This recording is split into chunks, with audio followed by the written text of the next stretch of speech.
Hello everyone, back to Santa's travelogue channel. অনেক দিন বাদে আমি আবার নতুন ভিডিও দিলাম। এই ট্রিপে আমরা দার্জিলিং যাচ্ছি।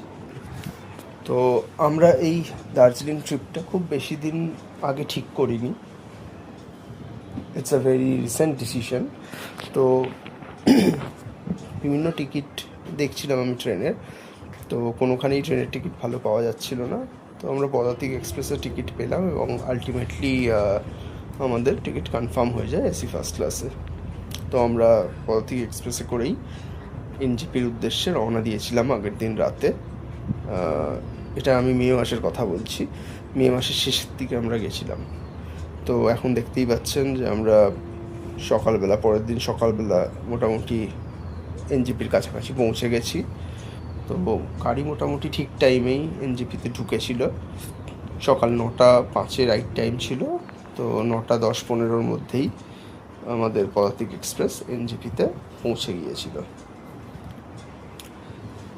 তারপর আমরা গাড়ির যে ড্রাইভার আমাদের বলা ছিল সেই ড্রাইভারকেই আমরা ফোন করেছিলাম এবং তিনি এসে গেছিলেন ওই সময়। তো ড্রাইভার দাদা বলেছিলেন যে ওয়েদার ভালো থাকলে কাঞ্চনজঙ্ঘা দেখা যাবে, বাট ওয়েদার মোটামুটি ছিল, মানে রোদ তো ছিল কিন্তু পাহাড়ের দিকে অত ক্লিয়ার ছিল না। তো আমরা ওনার গাড়িতে করেই দার্জিলিংয়ের উদ্দেশ্যে রওনা হয়ে গেছিলাম। লাস্ট কিছুদিন ধরে আমরা খবরে বা বিভিন্ন ফেসবুকের পোস্টে দেখছিলাম যে প্রচণ্ড টাইম লাগছে দার্জিলিং পৌঁছাতে বিকজ অফ দ্য জ্যাম। তো এই গরমকালে সবাই শীত শীত একটু অনুভব করার জন্য পাহাড়ের দিকে যাচ্ছে। তো সেই হিসেবে রাস্তায় জ্যামও প্রচুর ছিল এবং দার্জিলিংয়েও প্রচুর ভিড়, যা শুনেছি আমি। তো আমরাও মোটামুটি ভিড় পেয়েছিলাম। তো রাস্তায় আমরা মোটামুটি দার্জিলিং যেতে তো 4-4.5 ঘন্টা তো লাগে। তো আমরা আরও 1 ঘন্টা আমাদের এক্সট্রা লেগেছিল। তো মোটামুটি 5 ঘন্টা টাইম লেগেছিল। আমরা রোহিণীর যে রোড আছে, রোহিণী রোডটা নিয়েছিলাম। সেই রোহিণী রোড দিয়ে আমরা পাহাড়ের দিকে রওনা হয়েছিলাম। আপনারা দেখতে পাচ্ছেন পাহাড়ের সুন্দর শোভা দেখা যাচ্ছে। তো আস্তে আস্তে পাহাড় আমাদেরকে টানছিল আর আমরা পাহাড়ের দিকে এগিয়ে চলেছিলাম। এটা আমাদের একটা 3 দিনের ট্রিপ ছিল, 3 nights and 4 days বলতে পারেন। তো আমরা যেহেতু একদম লাস্ট মোমেন্টে বুক করেছি, তো হোটেলও খুব একটা পাচ্ছিলাম না। তো তারপরে শেষে দেখতে দেখতে একটা হোটেল আমরা চুজ করি এবং সেটা খুবই একটা ভেরি মানে কী বলবো, মানে খুবই নতুন একটা প্রপার্টি। তো ওটা জোন বাই দ্য পার্ক হোটেলটার নাম। জোন বাই দ্য পার্কের অনেক ব্রাঞ্চেস বিভিন্ন শহরে আছে। তো ওই দার্জিলিংয়েরটা ওরা ভেরি রিসেন্টলি খুলেছে। তো সেখানেই আমরা থাকার চান্স পেয়েছিলাম এবং বুক করেছিলাম। এই সময় দার্জিলিংয়ে মোটামুটি ভালো হোটেল সবই 6,000-7,000 পার ডে এই রেটে চলছিল। তো আমরাও মোটামুটি সেরকমই হোটেলের একটা রিভিউ দেখে নিয়ে আমরা চুজ করেছিলাম হোটেলটা। আস্তে আস্তে দেখছেন আমরা উপরের দিকে উঠছি, পাহাড়ের দিকে উঠছি এবং পাহাড়ের অপূর্ব শোভা দেখতে দেখতে আমরা যাচ্ছি। আপনারা দেখতে পাচ্ছেন বাঁদিকে চা বাগান দেখা যাচ্ছে। রোহিণীর রাস্তাটা দিয়ে গেলে আমরা এই ভিউগুলো দেখতে পাই। প্রচণ্ড সিনিক ভিউ আছে রোহিণীর রাস্তাটায়। তো এখানে দেখতে পাচ্ছেন রাস্তার বাঁদিকে চা বাগান। তো একটু পরেই আমরা কার্শিয়ং ঢুকে যাব। তো এখানে রাস্তার মাঝখানে একটা ভিউ পয়েন্ট আছে, সেই ভিউ পয়েন্ট থেকে কার্শিয়ং খুব ভালো পরিষ্কার দেখা যায়। তো সেখানে আমরা কিছুক্ষণ দাঁড়িয়েছিলাম এবং সেখান থেকে আমরা কিছু ফটোও তুলেছিলাম এবং ড্রাইভার দাদাও আমাদের ফটো তুলে দিয়েছিলেন। দেখুন চা বাগানের কি অপূর্ব শোভা দেখা যাচ্ছে। কখনো বাঁ দিকে চা বাগান আসছে, কখনো ডান দিকে চা বাগান আসছে। রাস্তা যেরকমভাবে ঘুরছে, গাড়িও সেরকমভাবে ঘুরছে এবং সেই অনুযায়ী প্রকৃতির শোভাটা আপনারা দেখতে পাচ্ছেন, কত সুন্দর প্রকৃতির শোভা। গাড়ি প্রসঙ্গে বলে রাখি, আমার একজন চেনা জানা দাদা আছেন, উনি গাড়ি করে দেন আমাদের। দেখতে পাচ্ছেন আই লাভ কার্শিয়াংয়ের এখানে অনেক মানুষ ছবি টবি তুলছে দাঁড়িয়ে। আমরা আর এখানে দাঁড়াইনি, আমরা আর একটু এগিয়ে গিয়ে একটা ফাঁকা জায়গায় দাঁড়িয়েছিলাম, সেখান থেকে আমরা কিছু ছবি তুলেছিলাম। দূরে একটা শহর দেখা যাচ্ছে, এটা অবশ্য কার্শিয়াং নয়।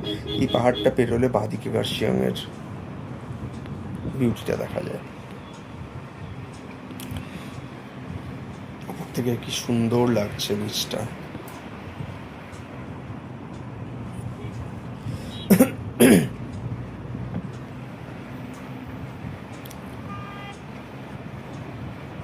এই হচ্ছে কার্শিয়াং শহর।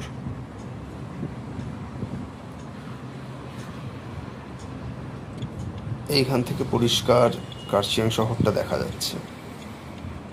তো আমরা এখান থেকে ফটো তুলেছিলাম, ড্রাইভার দাদাও আমাদের ফটো তুলে দিয়েছিলেন, প্লাস আমরা নিজেদের কয়েকটা ফটো তুলেছিলাম। কি সুন্দর পাহাড়ের গায়ে বাড়িগুলো রয়েছে, দেখুন হোটেল বাড়ি বিভিন্ন রকম রয়েছে, এবং মনে হচ্ছে না পুরো ছবি দিয়ে এঁকে দিয়েছে। তো আমরা মেন কার্শিয়াং শহরের মধ্যে ঢুকে পড়েছি। এখানে বেসিক্যালি আমি আমার ওয়াইফ আর ছেলের সাথে ডিসকাস করছিলাম যে কার্শিয়াংয়ে আগে একবার আমরা থেকেছিলাম, সেবার আমরা অ্যালিটা রিসর্ট বলে একটা প্রপার্টিতে থেকেছিলাম। তখন আমরা এখানে একটা রেস্টুরেন্টে খেয়েছিলাম, তো মানে সেখানে লাঞ্চ করেছিলাম। ওটার নাম হচ্ছে ক্যাফে কার্শিয়াং ডায়েরিজ। তো ওই রেস্টুরেন্টটা আমাদের খুবই ভালো লেগেছিল। দেখা যাচ্ছে Kurseong toy train station, 4864 feet উচ্চতায়। শিলিগুড়ি থেকে আসার সময় এই রাস্তাটায় টয় ট্রেনটার আপনি পাবেন, সবসময় টয় ট্রেনের ট্র্যাকটা আপনি পাবেন।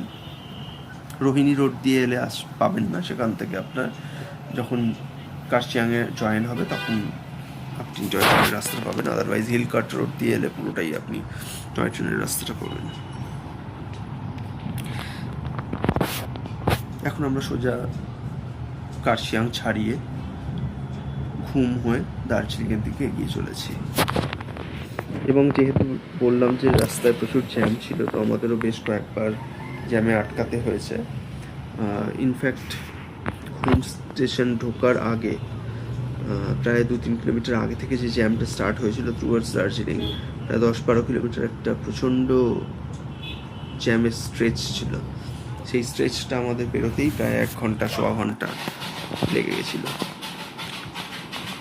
টয় ট্রেনের ট্র্যাক দিয়েই চলছে, এটা একটা মোস্ট প্রবলি গুডস ট্রেন। এই হচ্ছে ঘুম স্টেশন, আমরা কিন্তু ঘুম পৌঁছে গেছি। দেখতে পাচ্ছেন ঘুম স্টেশনের বিউটিটা। সামনে একটা স্টিম ইঞ্জিন দাঁড়িয়ে রয়েছে, যেটা ওই গুডস ট্রেনটা আপনাদের আগে দেখালাম, সেই গুডস ট্রেনটাই এখানে এসে দাঁড়িয়েছিল। Welcome to Darjeeling, the queen of hills. আমরা দার্জিলিং ঢুকে গেছি, কিন্তু এখান থেকে শহরে যেতে অনেকটা টাইম লাগবে। এই পাশ দিয়ে টয় ট্রেন চলে যাচ্ছে, এটাও steam engine toy train. Toy ট্রেনের যে জয় রাইডটা হয় সেটা বলে রাখি, সেটা আপনি আইআরসিটিসি ওয়েবসাইট থেকেই কাটতে পারবেন টিকিট, এবং আপনি যদি আসার আগেই প্ল্যান করে টিকিটটা কেটে নেবেন, কারণ দিনের দিন গিয়ে টিকিট আপনি পাবেন না। তো এখানে দার্জিলিং থেকে স্টার্ট হয়, দার্জিলিং স্টেশন থেকে স্টার্ট হয় এবং বাতাসিয়া লুপ ঘুরে ঘুম স্টেশন যায়। ঘুম স্টেশনে একটা মিউজিয়াম আছে রেলের, সেই মিউজিয়ামটা দেখার জন্য ওরা 15-20 মিনিট টাইম দেয়। সেটা দেখে আপনি কিছু টুকটাক খাওয়া দাওয়াও করলে চাইলে করতে পারেন। ওখানে স্টেশনের মধ্যেই দুটো একটা স্ন্যাক্সের শপ আছে, সেখানে খেয়ে আপনি আবার ট্রেনে উঠলে ওই ট্রেনটাই আবার ফিরে আপনাকে দার্জিলিং অবধি পৌঁছে দেবে। এটা একটা প্যাকেজের মধ্যে, টোটাল টাইম লাগে 1.5 ঘন্টা মতো।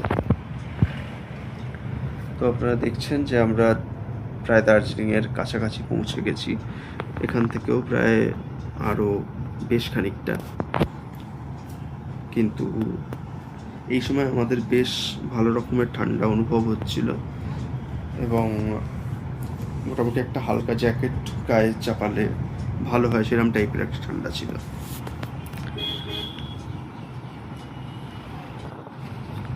আস্তে আস্তে আমরা শহরের মধ্যে ঢুকছি। মোস্ট প্রবলি এই যে মনাস্ট্রিটা, এটার নাম ডালি monastery, if I am not wrong. তো এই মনাস্ট্রিটা সাইট সিইংয়ের মধ্যে পড়ে।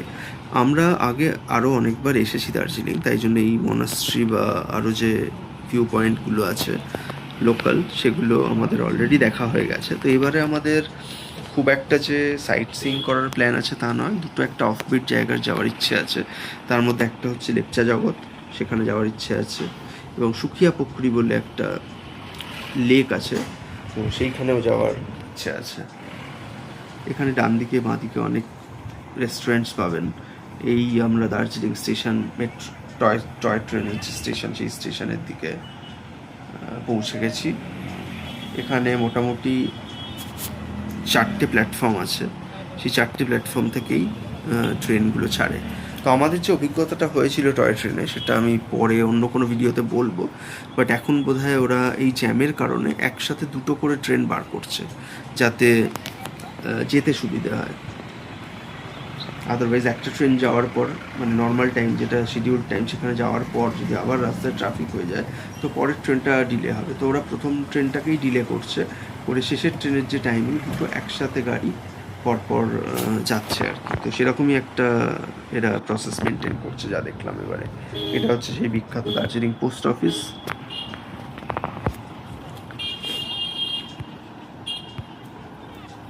আমি হ্যাঁ, এখানে ওয়াশিংটন রেস্টুরেন্ট রয়েছে। ওয়াশিংটন রেস্টুরেন্টে খুব ভালো মোমো পাওয়া যায় এবং বিভিন্ন পোকস আইটেম পাওয়া যায়, এবং যদি চান আপনারা প্রন চিপস যেগুলো হয়, সেটাও খুব ভালো পাওয়া যায়। মোমো তো খুব ভালো পাওয়াই যায়। আর এই রাস্তাটা তো সোজা আইকনিক রাস্তা, সোজা ম্যাল রোডের দিকে চলে যাচ্ছে। আমি যেহেতু বললাম এবারে আমাদের হোটেল হচ্ছে জোন বাই দ্য পার্ক, তো আমরা সেই দিকে চলে যাচ্ছি। ওটা ভানু ভবনের কাছে। আর এই যে বড় বিল্ডিংটা রাইট সাইডে দেখা যাচ্ছে, এটা হচ্ছে রামাদা হোটেল। তো রামাদা হোটেলে আমরা আগে ছিলাম অন্য সময়, বাট এবারে আমরা পাইনি। তো আমরা এই হোটেলে পৌঁছে গেছি। হোটেলটা হচ্ছে ঠিক কেনিলওয়ার্থ হোটেলের নিচে।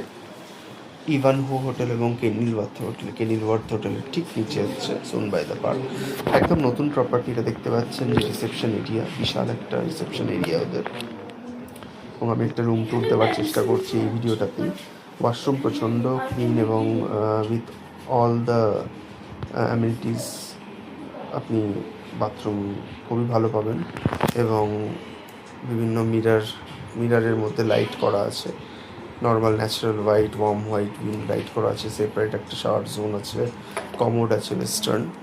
এবং রুমটা যদি দেখেন, একদম মডার্ন অ্যামিনিটিস আছে রুমে।